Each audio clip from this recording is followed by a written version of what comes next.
তো সবাইকে অনেক অনেক ভালোবাসা আমার ছোট্ট একটা ভিডিওর সাথে। তো আজকে একটু ঘুরতে গিয়েছিলাম তো দ্য গেট অফ দ্য ইন্ডিয়াতে। তো দেখতেই পাচ্ছ এটা গেট অফ দ্য ইন্ডিয়া, আর এটা হচ্ছে তাজ হোটেল। তো তাজ হোটেলের সামনে থেকেই ঘুরে এসেছি। যাওয়ার ভাগ্য হয়তো আমাদের এখনও অবধি হয়নি, আর ভাগ্য সবার থাকে না, তো আমাদের নেই। তো ভগবান যদি দিন দেয় একদিন ওই জায়গায় ঠিক যে দেখাবো তোমাদেরকে, জানি না সেই দিন কবে আসবে। তো এখন দেখো ওখানে যে সমুদ্র আছে তার পাশে যে লঞ্চ, তো লঞ্চগুলো এখন বাঁধা আছে মনে হচ্ছে, মানে বর্ষার কারণে, মানে নদীতে জলের কারণে মনে হয় এগুলো এখন কেউ বোর্ডে সেরকম চাপেনি, তো ওগুলো এখন বাঁধা আছে। তো তারপরে বাড়ি আসার জন্য রওনা দিয়ে দিলাম, কেন বৃষ্টির কারণে সেরকম কোথাও আমরা ঘুরতেই পাইনি। আর আমাকে দেখে বুঝতে পারছো কি না জানি না, আমার কিন্তু চুল টুল একদম ভিজে গেছিলো বৃষ্টিতে, কেন আমরা ছাতা নিয়ে যেতেই ভুলে গেছিলাম।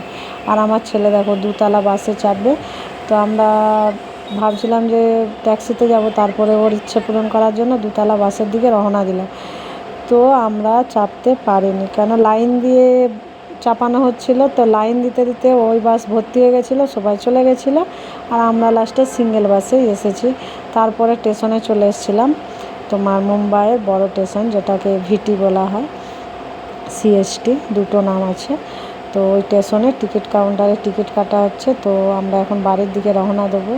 তো জানি না ভিডিওটা কেমন লাগবে।